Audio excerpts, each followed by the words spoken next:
Vivam como filhos da luz. É esse tema que nós temos percebido, discernido a respeito daquilo que o Senhor tem para nos falar neste ano. Esse foi o tema que o Senhor, em oração, nos entregou ano passado, para que nós tivéssemos esse ano meditando, trazendo à memória tudo aquilo que, na verdade, compõe a nossa essência. Viver como filho da luz não é uma opção para aqueles que acham que são cristãos. Não. Viver como filho da luz não é uma possibilidade para aqueles que evocam o bom nome de Cristo. Viver como filho da luz não é uma alternativa para aqueles para quem o Senhor emprestou o seu bom nome. Não, irmãos. O apóstolo Paulo vai dizer esse imperativo: vivam como filhos da luz. Por quê? Porque, na verdade, o que nós somos é filhos de Deus. E porque somos filhos de Deus, fomos iluminados, porque o que nós não sabíamos é que Deus ia, dentre toda a sua criação, eleger uma parcela da sua criação para ser adotada como filho de Deus. Nós não somos filhos legítimos, mas somos filhos adotados, e essa palavra adotados, na palavra que o apóstolo Paulo vai se utilizar, diz respeito à mesma natureza. Ou seja, é como se não houvesse uma diferença do filho natural para o filho adotivo. Não. Em Cristo Jesus, a mesma medida de amor, a mesma medida de bondade, o mesmo olhar, a mesma intensidade de amor que o Pai tinha sobre Jesus Cristo de Nazaré. Esse é meu filho amado, em quem eu tenho muito prazer. Essa mesma medida de amor está sobre todos aqueles que estão escondidos em Cristo Jesus. Essa mesma medida de amor está sobre aqueles que estão em Cristo Jesus. Deus amou o mundo, e é maravilhoso entender que, na verdade, hoje, por conta da sua graça, Deus olha para toda a humanidade através do sacrifício de Cristo Jesus, que é um sacrifício eterno, eterno. Se perdem aqueles que se rebelaram contra o sacrifício eterno de Deus. Se perdem aqueles que se tornaram completamente alienados daquilo que o Senhor fez desde antes da fundação do mundo.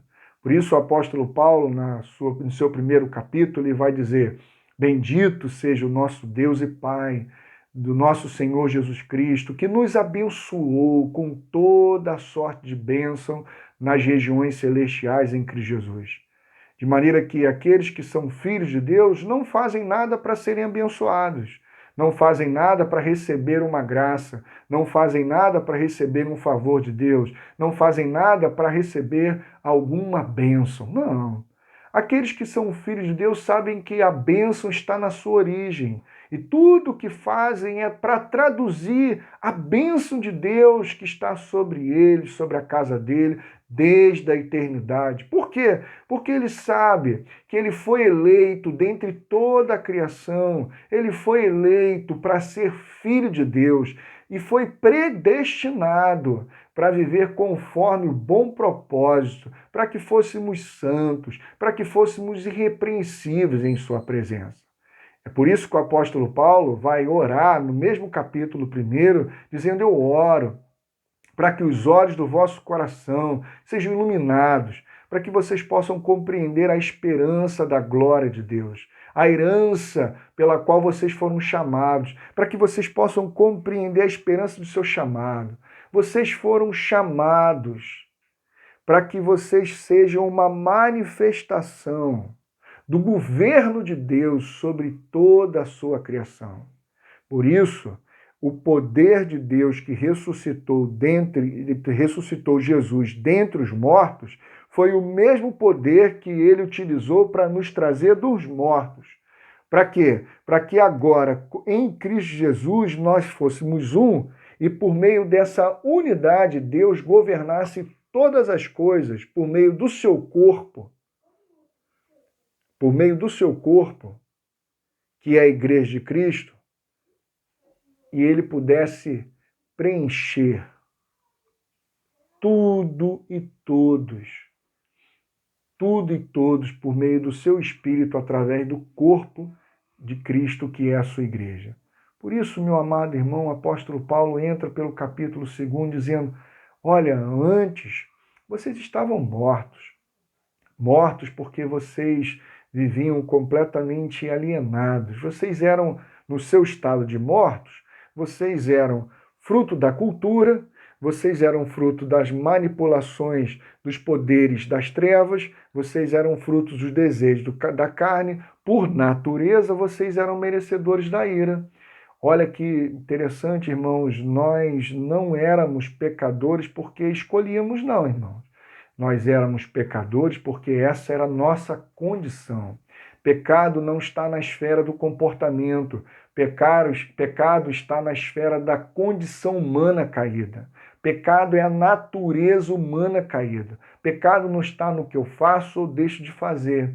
Pecado, na verdade, é a minha condição. Em pecado me concebeu a minha mãe. Por isso, o mérito que nós temos era da ira. Era da ira. Nós merecíamos a ira de Deus por natureza. Mas Deus, que é rico em misericórdia, que é rico em graça, com muito amor que nos amou, ele veio, nos redimiu pelo sangue de Cristo Jesus e nos incluiu na sua família, nos lavou pelo sangue de Cristo Jesus, não pelos nossos méritos, não pelo nosso esforço, não pelo nosso empenho, não pela nossa dedicação, não pela nossa vontade, mas pela sedução do amor de Cristo Jesus manifesto a toda a criação, a toda a criatura de Deus. Por isso, a salvação ela é resultado da graça. E isso não veio dos nossos esforços, foi um dom divino de Deus. E esse dom, ele veio mediado pela fé em Cristo Jesus. Para quê? Para que as obras não fossem fruto do nosso mérito, mas que as obras fossem fruto da ação de Deus sobre nossa vida. Porque graça não é Deus nos favorecendo, não. Graça é o favor de Deus dispensado a nós. E esse favor de Deus nos tornou favorável aos nossos irmãos. Por isso somos feituras suas, criadas em Cristo Jesus, para a realização das boas obras. E Paulo continua no capítulo 2, chamando a nossa atenção, porque falando, olha, antes vocês eram estrangeiros, vocês eram estranhos às alianças, à promessa, vocês estavam sem Deus, sem esperança no mundo, mas agora, em Cristo Jesus, ele veio, reconciliou e fez de ambos um só. Ele é a nossa paz. Ele é a nossa paz. De maneira que agora, para o ser humano, não há mais ninguém estranho, não há mais outro. Para o ser humano não há mais outro. Não há mais outro. Para o ser humano, o único outro que existe é Deus. É Deus. Deus é o outro totalmente diferente do ser humano no sentido da divindade. Completamente. Completamente. Ele é onipotente, onipresente, onisciente, tudo isso. Então, para o ser humano, o único outro que existe é Deus. O ser humano, em relação ao ser humano, é sempre o seu próximo, porque o ser humano é uma unidade plural. Assim como Deus é uma unidade plural, Pai, Filho e Espírito, de maneira que se você quiser se ajoelhar e falar com Deus, você vai falar com o Pai, com o Filho, com o Espírito. Não, mas eu quero falar só com o Espírito. Vai estar lá o Pai, vai estar lá o Filho. Não, mas eu quero falar só com o Pai. Vai estar lá o Filho, vai estar lá o Espírito. Não, mas eu quero falar só com o Filho. Não tem como. É uma unidade indivisível. Assim como não tem como viver alienado da relação. Se você diz que é filho de Deus, não tem como você olhar para o ser humano e chamá-lo de outro. Não tem como você olhar para o ser humano e não chamá-lo de seu próximo, e não ver nele o seu próximo. Nós somos um, nós somos uma unidade, nós somos esse homem comunitário. E aí o apóstolo Paulo vai entrar agora no capítulo 3, dizendo para nós algo que é maravilhoso e profundo.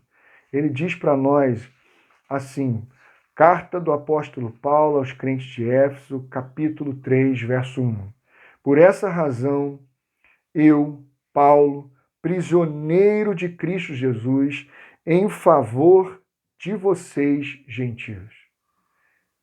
Que maravilha! Que consciência é essa? Eu, Paulo, prisioneiro de Cristo, em favor de vocês, gentios. Por essa razão. Meu irmão, essa é uma questão de perspectiva. Você precisa lembrar que Paulo está escrevendo essa carta no tempo de prisão, no tempo em que ele está confinado, no tempo em que ele não pode ter acesso nem à sua casa, no tempo que ele não pode sair de quatro paredes. As prisões antigas, na verdade, eram um lugar muito apertado, com alguns buracos no teto a fim de entrar luz. Então, Paulo está naquela condição de preso. E por que o Paulo está preso? A gente poderia alegar uma perspectiva completamente horizontal. Por exemplo, Paulo está preso porque, numa perspectiva horizontal, porque, segundo Lucas registra lá em Atos, capítulo 21, verso de 29, vai dizer: anteriormente eles haviam visto o Éfeso Trófimo na cidade com Paulo e julgaram que Paulo tinha introduzido no templo.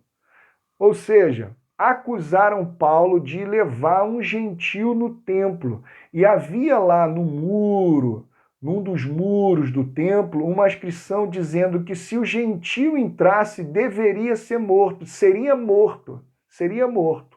Então acusaram Paulo de ter entrado lá com um gentio no templo. E foi um alvoroço. Toda a cidade ficou alvoroçada e juntou-se uma multidão, agarrando Paulo, arrastaram para fora do templo, e imediatamente as portas foram fechadas, tentando eles matá-lo. Chegaram as notícias ao comandante das tropas romanas que de toda a cidade de Jerusalém estava em tumulto. Ele reuniu imediatamente alguns oficiais e soldados e com eles correu. Meu irmão, se não fosse essa intervenção policial, Paulo teria sido morto. Então a gente poderia dizer, meu irmão, que o apóstolo Paulo estava preso pela perseguição dos judeus. Paulo poderia estar lá naquele contexto de confinamento, podendo dizer assim: eu estou preso porque os judeus me perseguiram, eu estou preso porque eu estou sofrendo uma injustiça, me acusaram injustamente de ter entrado com um gentio no templo, já que eu sei das regras. Como é que eu fui ferir essas regras? Então me acusaram, fizeram um motim lá contra mim e agora eu estou aqui sofrendo injustamente. Paulo poderia estar se lamuriando naquele momento de aprisionamento, se ele tivesse uma perspectiva horizontal. E isso é tão forte, isso é tão intenso, porque a consciência do apóstolo Paulo é tão maravilhosa, porque presta atenção. Por que Paulo está sendo aprisionado pelos judeus? Exatamente por conta desse espírito que Cristo dá para nós, irmãos. Aqueles que estão em Cristo Jesus recebem esse espírito de não enxergar mais o ser humano como o outro. Aqueles que estão em Cristo Jesus recebem um espírito de ver no ser humano o seu próximo, uma extensão dele, assim como Adão, quando viu a Eva, quando viu a mulher, melhor dizendo, sendo formada, e ele lança aquele olhar: essa sim é osso dos meus ossos, essa sim é carne da minha carne. Nós que estamos em Cristo Jesus, de maneira espiritual, de maneira a discernir o espírito e a vontade de Deus, nós olhamos para o ser humano dizendo: esse sim é uma extensão de mim, esse sim é osso dos meus ossos, carne da minha carne, ele é uma extensão porque ele foi tirado da mesma pessoa que eu fui tirado, ele foi criado, ele foi formado no mesmo ambiente em que eu fui formado, porque todos nós fomos criados em Cristo Jesus, tomamos a forma que Cristo Jesus deseja. Meu querido irmão, esse foi o espírito pelo qual Paulo foi preso. Essa foi a razão pela qual o apóstolo Paulo foi preso, porque olha em Atos capítulo 22, verso de número 20. E quando Paulo está sendo julgado, e quando foi derramado o sangue de uma testemunha, Estevão, eu estava lá. Paulo agora está se defendendo, falando inclusive da história de ter participado do martírio do Estevão. E quando foi derramado o sangue de tua testemunha, Estevão, eu estava lá, dando minha aprovação e cuidando das roupas dos que o matavam. Então o Senhor me disse: vá, eu enviarei para longe, aos gentios. Quando Paulo utiliza essa palavra aos gentios, vá, eu enviarei para longe, para os gentios, a multidão, olha o verso de número 22. A multidão ouvia Paulo até que ele disse isso. Meu querido irmão, o que Paulo disse? Não há mais distanciamento, não há mais segregação. Vocês são um só agora em Cristo Jesus. Somos igreja de Jesus, somos povo de Jesus. Então Paulo poderia dizer que estava preso porque os judeus acusaram ele injustamente. Paulo poderia dizer que estava preso porque Nero mandou prendê-lo e não deu banca lá e ponto, acabou. Não, Nero botou galho dentro para não arrumar um problema político com os judeus. Ele poderia dizer isso. Mas esse aprisionamento de Paulo é, na verdade, uma questão de perspectiva. Porque ele não fala que era prisioneiro devido às injustiças dos judeus. Não fala que era prisioneiro devido à frouxidão do Nero. Não, já que Nero sabia que aquilo não era verdade. Não. Paulo está dizendo: olha, eu sei quem dirige a história. Eu sei quem é senhor da história. Eu sei quem governa toda a história. Eu sei que na minha vida não acontece o acaso. Eu sei que a minha vida não é regida pelo aleatório. Eu sei que sobre a minha vida há um Senhor dirigindo de forma soberana a minha história, de maneira que o meu aprisionamento é um aprisionamento em Cristo Jesus, de maneira que o meu confinamento é um confinamento em Cristo Jesus, em favor de vós, em favor de vós. Querido, olha que consciência, olha que consciência. Por essa razão, qual razão? Qual razão? A razão de pregar o Evangelho e manifestar esse espírito comum a todos os seus irmãos que estão espalhados pela face da terra. Porque o mesmo apóstolo Paulo vai dizer que em Cristo Jesus já não há mais homem, já não há mais mulher, já não há mais grego, já não há mais estrangeiro, de maneira que Cristo é tudo em todos. Porque em Cristo Jesus, meu amado irmão, Deus estava fazendo um único povo de toda raça, língua, tribo e nação.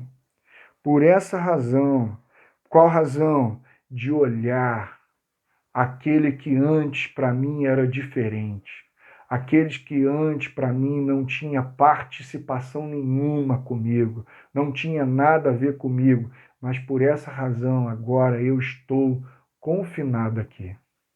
Meu querido irmão, estamos passando por momentos muito difíceis de aprisionamento, estamos passando por momentos difíceis de confinamento, de segregação relacional.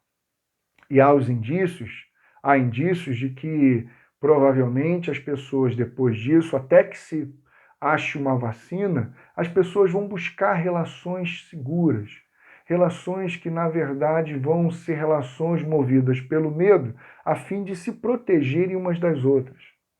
Provavelmente, irmãos, vai acontecer aquilo que a Bíblia está dizendo para nós a respeito do fim do mundo, que por aumentar a iniquidade, o amor de muitos se esfriaria. O que isso significa? A iniquidade, na verdade, é injustiça. E o que é injustiça? É injusto quando todos nós passamos a buscar o nosso direito. Em nome do meu direito, do direito à minha saúde, do direito da minha preservação, eu vou me segregar de você. E é natural fazer isso, porque a gente vai precisar se proteger sim, senão a gente vai morrer. Mas qual será o espírito, qual será a perspectiva que vai reger a gente? Com quem nós atravessaremos e qual é o espírito pelo qual nós atravessaremos esse momento que nós vamos viver e estamos vivendo como humanidade? Você vai se ver como vítima dos chineses, como vítima dos ricos que trouxeram essa doença e espalharam, porque eram eles que viajavam para lá e para cá. Nós mal pegávamos nossos ônibus para ir para os nossos empregos. Você vai se ver como vítima ou você vai conseguir discernir que a mão do Senhor está sobre tudo isso, regendo a história? Ou você vai conseguir discernir que você não é uma vítima das circunstâncias, pelo contrário, você é aquele que sabe que Deus é infinitamente maior, a capacidade de Deus é infinitamente maior do que a nossa condição de racionalizar, a nossa condição de pensar, você de prever. Quem é você nessa história? Muitos de nós, irmãos, estão perguntando quando é que nós vamos voltar? Mas talvez, irmãos, a pergunta que a gente precisa fazer é: quem vai estar lá? Quem vai estar lá? Porque provavelmente as pessoas estarão sendo regidas pelo medo. E se nós, nesse tempo, não estreitarmos as nossas relações de afeto, se nós, nesse tempo, não solidificarmos as nossas relações de amor, muito provavelmente nos distanciaremos cada vez mais e mais uns dos outros. Paulo estava numa prisão, mas estava próximo à igreja de Éfeso. Paulo estava numa prisão, mas não estava lambendo as suas feridas. Isso é tão bacana, porque Paulo vai falar lá no versículo 1, por essa razão, eu, Paulo, prisioneiro de Cristo em favor de vocês, gentios, e ele não fala isso como quem está jogando na cara dos gentios que ele está preso por causa deles, e é para eles terem pena dele. Não. Olha aqui no verso 11 ele diz, portanto, peço a vocês que não desanimem por causa das minhas tribulações em seu favor, pois elas são uma glória para vocês. Meu querido irmão, aqueles que estão em Cristo Jesus, eles não conseguem ver a vida fora dessa graça. Aqueles que estão em Cristo Jesus não conseguem ver a vida fora da perspectiva do Evangelho. Aqueles que estão em Cristo Jesus, não há a menor possibilidade de viverem a vida fora dessa iluminação. Por exemplo, meu irmão, em nome de Jesus, deixa o Senhor falar ao nosso coração de forma profunda e intensa. Presta atenção.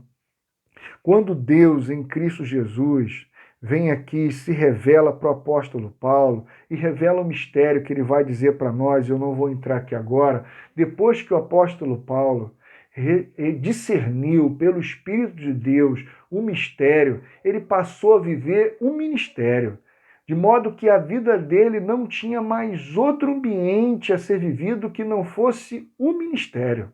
O ministério. Meu querido irmão, guarda uma coisa no seu coração, em nome de Jesus.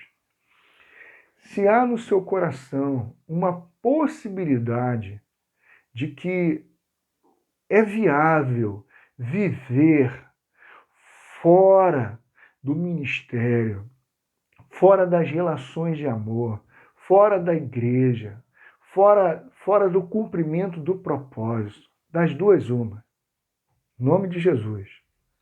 Ou você não é um convertido, porque você ainda não se encontrou com Cristo Jesus, ou você é um convertido, mas se desviou e precisa se arrepender em nome de Jesus. Se há possibilidade de uma vida para você fora da comunhão, fora do discernimento do corpo de Cristo, fora do propósito do corpo de Cristo, se há uma possibilidade de uma vida assim para você, se no teu coração há essas cogitações, meu irmão, ou você não é convertido, ou você se desviou do chamado de Deus e se arrependa em nome de Jesus. Porque o apóstolo Paulo, no seu período de confinamento, foi o tempo que mais ele abençoou a humanidade. A maioria das suas cartas foram escritas na prisão. Meu querido, esse tempo de confinamento é um tempo de você abençoar a sua comunidade. É um tempo de você estreitar as relações em nome de Jesus. É um tempo de você manifestar as virtudes de Deus em nome de Jesus. É um tempo de você manifestar a bondade de Deus em nome de Cristo Jesus. Meu querido, não faça desse confinamento um processo de vitimização. Não faça desse confinamento um processo de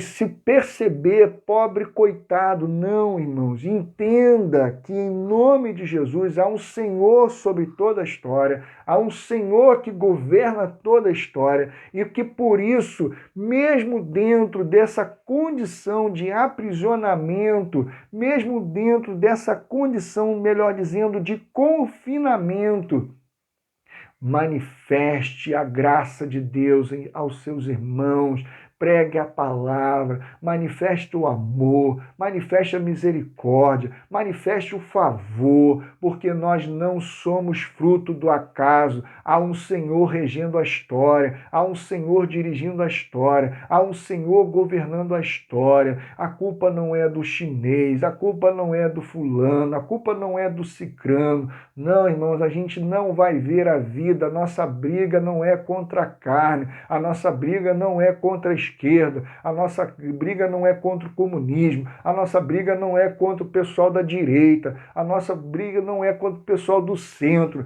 a nossa briga é contra os principados e potestades que atuam na região celestial em Cristo Jesus. Você está entendendo, meu querido irmão? Então, em nome de Jesus, nesse período de confinamento, se levante e abençoe as pessoas. Busque formas diferentes de abençoar as pessoas, de manifestar a graça de Deus, de manifestar a bondade. O apóstolo Paulo não tinha WhatsApp, irmão. O apóstolo Paulo não tinha Facebook para acessar dentro da prisão. O apóstolo Paulo não tinha telefone, irmão. E apesar disso tudo, olha a sua carta que nos abençoa. A gente está se debruçando aqui sobre a sua carta que nos abençoa de maneira poderosa, de maneira maravilhosa. Meu querido irmão, quando nós estamos em Cristo e discernimos isso pelo Espírito Santo de Deus, guarda uma coisa no coração em nome de Jesus. A missão é essencialmente a identidade divina. A identidade divina é manifestação de amor. Deus é essencialmente amor, meu irmão. Logo, quando alguém está em Cristo, é inevitável testemunhar da sua bondade, do seu amor. Meu irmão, em nome de Jesus, quem são as pessoas com quem você tem caminhado? quem são as pessoas que você tem manifestado bondade, misericórdia e amor. E amor. Meu querido irmão, aproveite esse tempo, faça curso, sim, leia, sim, mas ame as pessoas. Escute a história das pessoas. Conte história para as pessoas, porque as pessoas vão buscar relações seguras. E você é uma pessoa segura. Você é uma pessoa que ama tanto, tanto, tanto, de modo que as pessoas possam ter segurança na relação com você. Vou contar duas histórias para a gente encerrar. Paulo Júnior partilhou com a gente, num grupo de pastores, nessa quinta-feira, que lá na sua congregação tem uma criança que tem os pais com uma condição financeira bem abastada e ele tem nanismo. Então eles fazem uma operação que vai esticando os seus ossos e todo o tratamento dessa criança já está pago lá no hospital Albert Einstein, em São Paulo. Todo tratamento, todo já está. Caríssimo, já está tudo pago. E os pais, apesar de todo o dinheiro, apesar de todo o empenho que tinha sido pago, tentou de tudo para não ir para o Albert Einstein. Ou seja, para não ir para aquele hospital de referência nacional. O Hospital Albert Einstein é um hospital de referência nacional para nós. E ele preferiu, tentou de tudo, fazer com que essa cirurgia fosse no hospital mais pobre.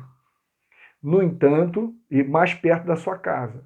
No entanto, não conseguiu. E aí foram ver passagem de avião, daria mais ou menos de Goiânia para lá, mais ou menos uma hora e pouca de viagem, mas eles preferiram ir de carro. Mais de 15 horas de viagem. Por quê? Porque a segurança, o que daria segurança para as relações? Ele contou também a experiência de um empresário que viajou de Brasília para Goiânia, que viajou de Brasília para São Paulo, não lembro muito bem o lugar, que num avião que cabiam mais de 120 pessoas, tinham 4 pessoas só espalhadas, porque as pessoas não queriam viajar de avião. Teve uma empresa aérea que já tinha vendido a passagem para os seus passageiros e que fez de tudo, já havia remarcado várias vezes, cujos passageiros preferiram viajar de táxi. Viajar de táxi. Mais de 25 horas. Ao custo, se eu não me engano, a 15 mil reais. Mas para não ir num avião com outras pessoas que